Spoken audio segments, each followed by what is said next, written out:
It's Morphin time! Tigerzord! Okay, I'm joking.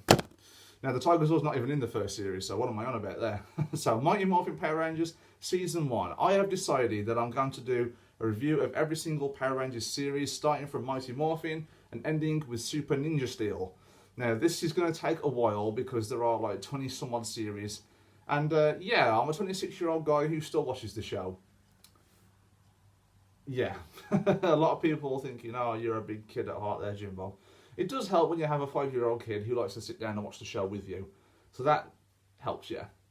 Now, when I get into this review, I'm going to talk about the aspects that have aged well and aspects that haven't aged well.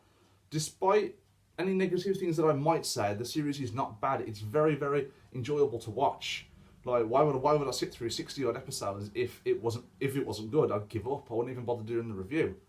But the good side of it is that it's so memorable, and back when I was a kid, this was the hype going round. Other than Pokemon and Digimon, there was Power Rangers as well, and I loved every single one. And this just brings you back to that childhood memory and releases the inner kid within you, and that's the bit that's aged well the most. In terms of what's not aged well, is sometimes it's badly choreographed. There's not much you can expect from a 90s TV show, and there's reused footage of the old Japanese show, and you can tell.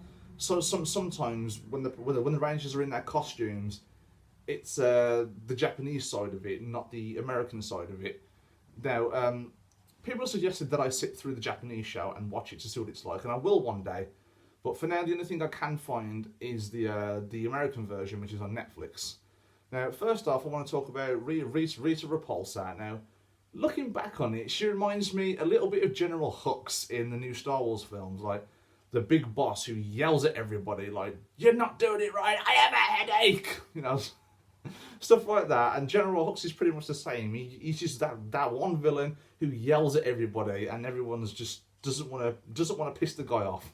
In terms of, in this case, Rita Repulsa. There's so many memorable villains in this, such as like Goldar Fixter, I think his name is as well.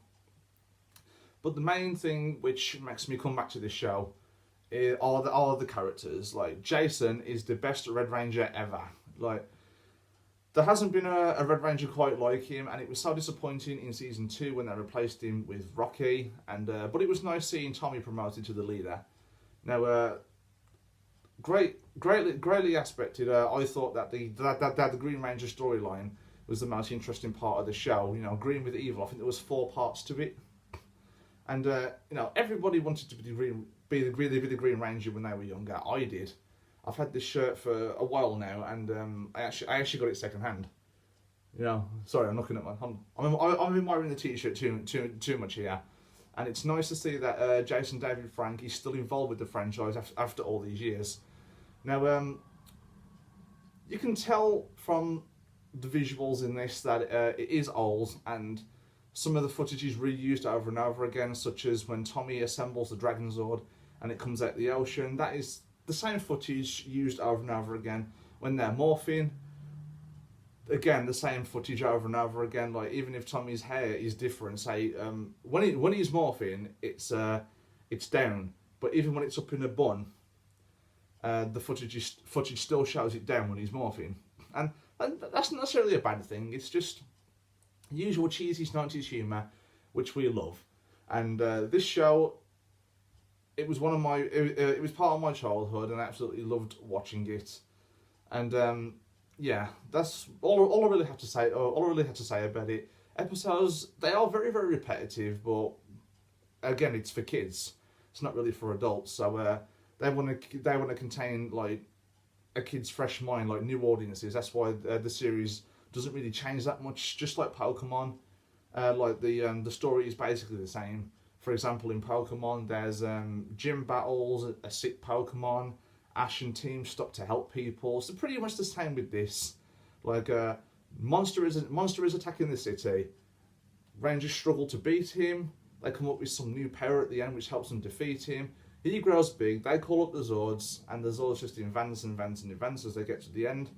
And yeah, it's pretty much the same, but it's the same shit I would sit through again and again and again. The series overall, I love it. Like, releases the inner kid in me, and I'm excited to be talking about it right now. So, what do you think about Mighty Morphin Power Rangers? Does it still hold up today, or does it not? So, let me know down below in the comments, and as always, if you like what you see, like and subscribe, and I will see you next time. Bye-bye. More phenomenal!